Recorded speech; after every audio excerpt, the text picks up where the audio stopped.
Holland. Ayan, walang iba. Alright? Ang businessman, philanthropist, agriculturist, at ano ba? Ang pinakagwapo sa lahat. Of course, di ba ba? Ayan, ladies and gentlemen, let's welcome Sir Carlo Maximo Salinas.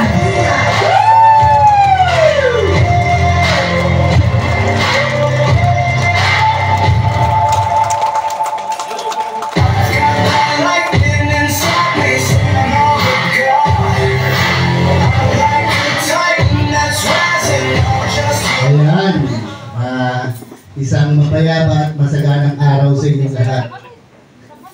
Karamihan naman sa inyo ngayon, kilala ko na at nakakakwentuhan, nakakausap, minsan sa araw-araw. Pero sabi ko ngayong araw ko kayo, ang dami nyo. Una, nakakangawit kumiti. Sisingilin ko yung mga dumobli eh, hindi ko kayo bagay isa eh. Natatandaan ko kayo eh. Hindi. Pero sabi ko nga, habang nakaupo ako dito, sabi ko, nakakakaba pa rin pala. Yun lang. Unang-una po sa lahat, maraming salamat po sa inyong tiwala na pinagkaloob at binigay niyo sa akin. Hindi ko po bibiguin yan. Pangalawa, salamat po. Pangalawa, sa negosyo natin, patuloy po ito uunlad. Nakafocus po ang F2M sa expansion. Ayan. Nakikita naman natin kung paano tayo kumikita. Ay, hello po Sir Joe. Hindi ko kayo napansin, sorry ha. Ayan. Tuloy-tuloy naman po expansion natin.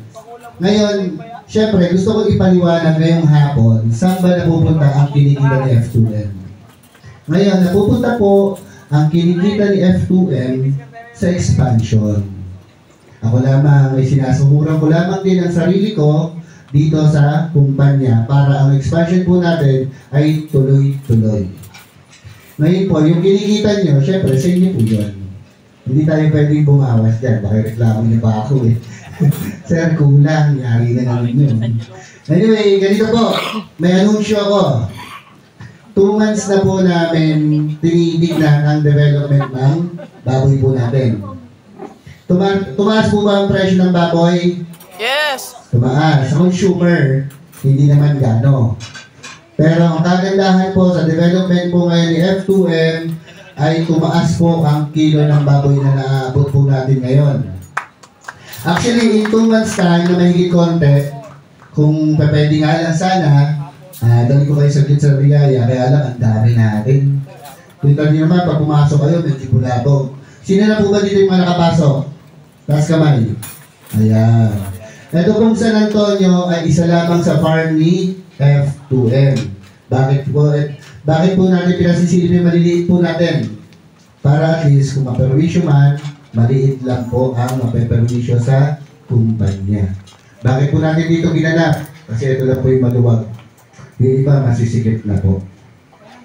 Kung pwede ko nga lang sana, ayun, dali ko sana kay Sariaya ngayon para makita nyo, yung 2 months na po yung baboy doon.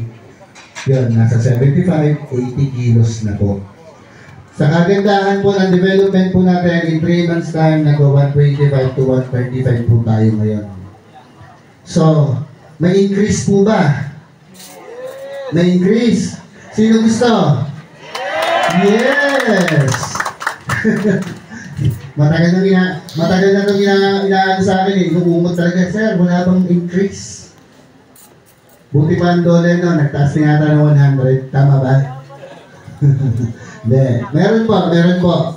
So, by Monday, magkakaroon na po tayo ng bagong system. May madadagdag po sa atin. Okay.